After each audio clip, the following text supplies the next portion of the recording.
चॅनलला सबस्क्राईब करा आणि घंटी नक्की वाजवा। उपकार कसा करावा ते सांगते मी तुम्हाला। या उपकारानं अमरपदाला जाता येतं एवढंच उदाहरण सांगून सेवा समाप्त करणार आहे।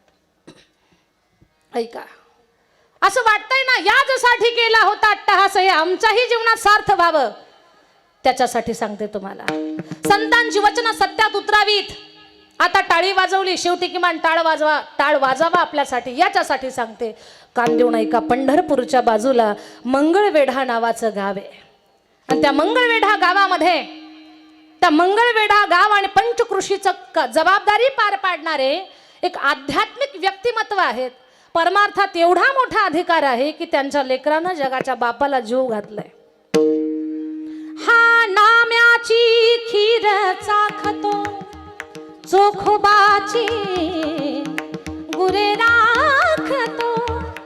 नामदेवरायांचे वडील दामाजी पंत पंचकृषीचे मंगळवेढ्याच्या आजूबाजूचे भोवतालची जबाबदारी त्यांच्यावरती आहे। चांगलं त्यांचं नाव आहे, चांगला दरारा आहे, समाजाची चांगली सेवा करतात। बिदरच्या बादशाहानं त्यांच्याकडे जबाबदारी सोपवलेली होती। एक दिवस घटना अशी घडली, एक दिवस म्हणण्यापेक्षा असा एक त्या ठिकाणी काळ आला की त्या काळामध्ये दुष्काळ पडला। लोक अन्न पाण्याविना मरायला लागली। जिथं जनावर ढोरं मिली नवल नाही, माणसांची सुद्धा गुरांसारखी मर होऊ लागली। दादा, गुरं मरताना पोटात तुटतंय, माणसं मरताना किती वाईट वाटत असेल, आणि माणसं मरताना किती धसका बसतो आणि किती दुःख होतं, माणूस किती घाबरतो, ह्याची आठवण करून देण्यासाठी मी तुम्हाला कोरोना हे नाव सांगेल। कोरोनाच्या काळात आपल्या सगळ्यांची अवस्था काय झाली होती। घाबरला होता माणूस, हादरला होता। असं वाटत नव्हतं उद्या आता ते घडलंय, आपल्याकडं काय घडल हे सांगू शकत नव्हतं कोणी। अशी परिस्थिती, माणूस भयभीत होता, घाबरलेला होता, सगळ्या जगात चाललंय, आपल्यापर्यंत येतं की काय, अशी अवस्था। मग मरणाची भीती काय असते, मर काय असते, कोरोनाच्या काळात आपण पाहिली। दादा, चिता पेटवायला लाकडं सुद्धा नव्हती, एकावर एक 8-8 आणि 15-15 प्रेत रचली। एवढा वाईट काळ या देशात याच्या अगोदर कधी आला नव्हता। एवढा भयानक त्या ठिकाणी ते रूप पाहिलंय आपण मृत्यूचं, त्याला मृत्यूचं तांडव म्हणतात। ते तांडव आपण आपल्या डोळ्यानं पाहिलंय। तेव्हापासनं कसं माणसं काही असं शहाणी झाली, पहा आल्या दारात आल्या तांब्यावर पाणी तरी देतात तेव्हापासून थोडीशी शहाणी झाली। असाच काळ आला, दुष्काळ पडला, माणसं मरायला लागली, करावं काय। अरे माणूस महत्वाचा आहे, मग बाकी संपत्ती धन या सगळ्या गोष्टी नंतर आहेत, अगोदर माणूस महत्वाचा आहे। आता बिदरच्या बादशाहाला विचारायला जावं, हुजूर धान्याचं कोठार सांभाळण्याची जबाबदारी माझ्यावर आहे, पण लोक मरायला लागले अन्नाविना, हे धान्य देऊ का मी लोकांना। विचारायला जावं तर तेवढ्यात भरपूर लोक मरतील, कारण जाऊन वापस येणं जवळ नव्हतं, पायी घोड्यावर प्रवास करावा लागत होता, सोपं नव्हतं। पण परवानगी न घेता परिणाम काय होतील ते नंतर पाहू, एक वेळेला आपण शिक्षा भोगू, पण लोकांना मरताना वाचवू।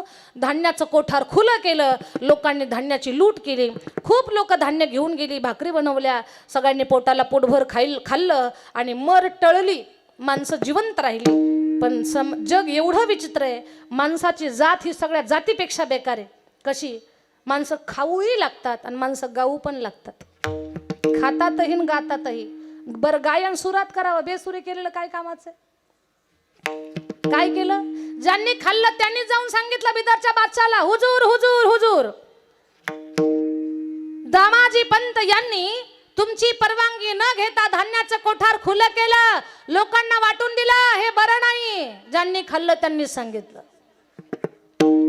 रागात आला बादशाह, निरोप पाठवला, जा एक तर धान्याच्या कोठाराची किंमत आणा, किंमत देत नसेल तर हातपाय बांधून आणा दामाजी पंतला।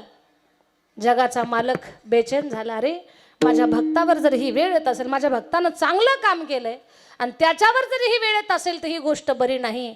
भगवान परमात्मानं विटेवरून उडी मारली आणि त्याच मंगळवेढा गावच्या बाजूला एका झोपडीच्या दारात देव उभा राहिला।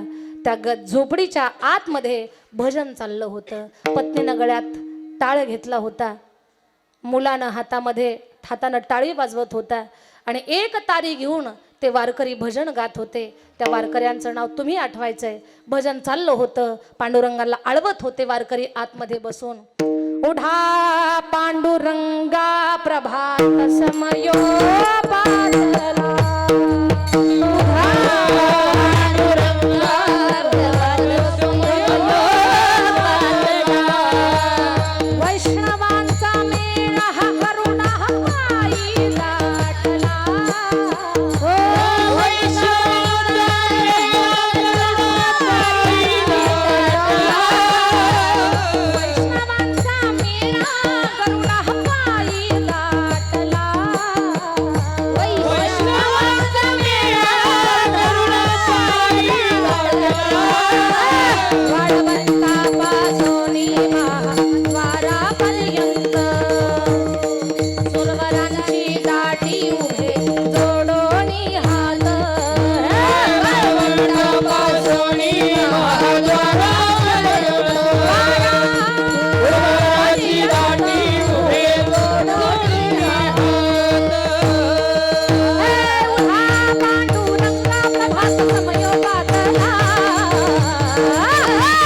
समयोपात. देवाला उठा मनावन देणार, देवानं समोर उभं राहावं. जगाचा बाप पाहिला, अश्रूने डोळे डबडबले, ओठ कंपायमान झाले, शब्द फुटे ना. देवा,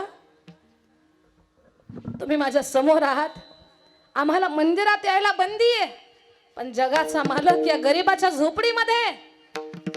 पत्नीनं म्हणावं, देवा आज माझा अभंग सार्थ झाला. हा रंग एक झाला रंगी रंगला, धन्य झाला आज आमचं जीवन. देवा सेवा काय, एकच काम करा, तुमचे कपडे मला घालायला द्या. देवा, लोकाला मागून आणलेले फाटके तुटके तेही आम्ही अंगावर घातलेले नाही. देवा, तुला ते कसे कपडे देऊ फाटके तुटके घालायला? असू द्या, तुम्ही दुसऱ्यांकडनं मागूला आणले असतील कपडे, पण तुमच्या अंगावर कपडा चढला ना, माझ्या भगवत भक्ताच्या अंगावर, तुमच्या भक्तीच्या चिंतनानं तो कपडा पवित्र आणि शुद्ध झालेला आहे. घालू द्या मला.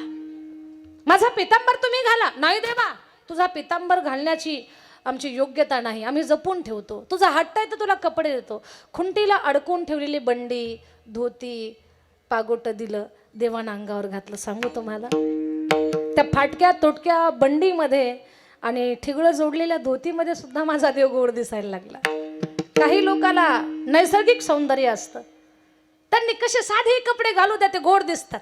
काही महिलांनी साधी साडी घालू द्या, अगं उगा असा पदर घेऊ द्या डोक्यावर, सुंदर दिसतात. आणि काहींनी किती भारीचा कपडा घालू द्या, भुसगावनं घातल्यासारखं दिसतंय.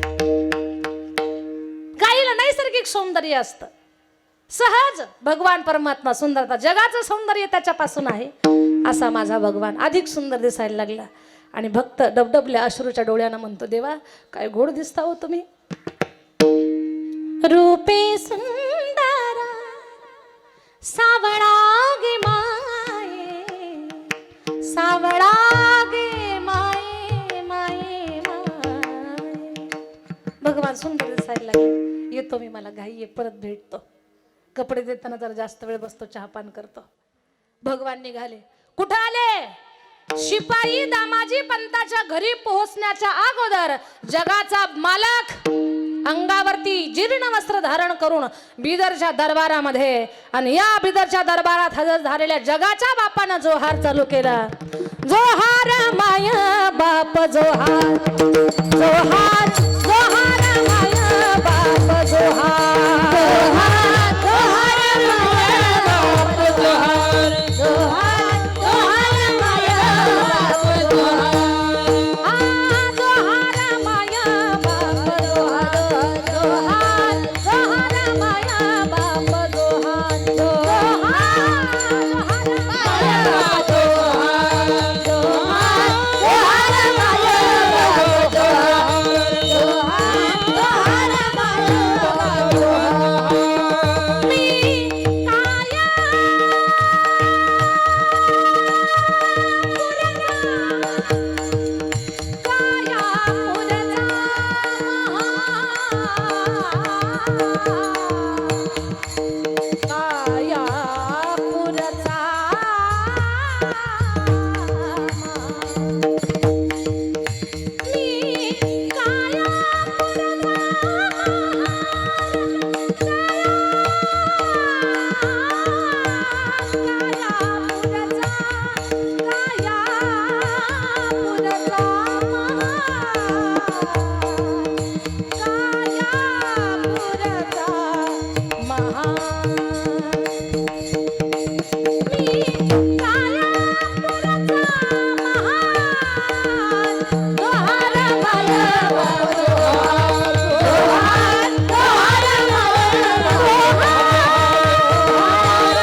जोहार जोहार जोहार. कोण आहे? कायापूरचा महार, कायापूरचा, कायापूरचा महार. जोहार मायबाप जोहार. कोण आहात? दामाजी पंतने भेजा आहे हुजूर. दामाजी पंत आले नाही का? नाही. तुमचं जे धान्याचं कोठार परवानगी न घेता गोरगरिबांसाठी खुलं केलं, त्याची किंमत द्यायला आलोय. काय आणलंय? हत्ती घोडे? हत्ती घोडे नाही हुजूर. मग कमरेला बटवाय. कपडे तुझे मळकटले, फाटके, दिसतोय सुंदर तू. त्यानं सुद्धा मान्य केलं. ज्याला अक्कल नाही त्यानं सुद्धा दिसतोय सुंदर, पण बटव्यात एवढ्या मोठ्या कोठाराचं धन. हुजूर, माणसं मोजायला बसवा, कमी पडलं तर मग बोला. मोजायला बसले आवेशात. शिपाई लोक काय असेल ते धनिक लोक मोजायला बसले. जगाच्या बापानं बटवा काढला आणि असा उलटा केला. लक्ष्मीचा पती येतो. जशी ती मोहरांची धार चालू झाली, खनखन आवाजानं काहीचे कान बहिरे झाले. ते मोहरा मोजता मोजता काहीच्या हातांना कोपऱ्यापासूनच पॅरालिसिस झाला. बोटच वळणात. राजाचे ते डोळे गोटीसारखे भिरभिर भिरभिर भिरभिर फिरायला लागले. टपटप करणाऱ्या मोहरा पाहत होता. कळत नव्हतं हे काय. कोठार भरलं. अरे मोजणारे चक्कर येऊन पडले. ते बदलले, दुसरे बसले. तोंडाला फेस आला. बस बस बस हो गया, बस हो गया, बहुत हो गया. हुजूर, अजूनही अपेक्षा असेल तर घ्या. नाही नाही, बस हो गया, बस झालं आता. आणि मग विचारलं, नाव काय तुझं? भगवान हसले. विठू. विठू? विठू म्हटले. दोन भगवंताचे मोत्यासारखे दात चमकले. बादशाला वेळ लागलं माझ्या देवाच्या रूपाचं. भगवान म्हणतात, आता हुजूर येऊ का? आता माझ्या मालकाला त्रास देऊ नका. निघालो मी. भगवान गेले, पण या बादशाला वेळ लागलं. विठू को लाव, विठू को लाव. आता जायचे शिपाई गावातला विठू नावाचा माणूस मारायचे, उभं करायचे. हा विठू. ए नहीं, ओ लाव. ये नहीं, ओ लाव. ओ विठू चाहिए मुझे, बहुत ही सुंदर दिखता है, उसके दांत तो बहुत ही प्यारे थे. ओ विठू, मुझे देखना है. आता पेंड आहे सारखं दिसायला. ते उगा भक्तामुळे लागलं होतं हाताला. हाताला लागणं दिसणं बेचैन झाला. दामाजी पंतापर्यंत निरोप पोहोचला. शिपाई घेऊन आले दामाजी पंताला. पंत, आलात तुम्ही? हा सरकार, बोलवलं तुम्ही आम्हाला. नाही, पण बोलवलं ज्या कारणासाठी होतं ते तर काम पूर्ण झालं.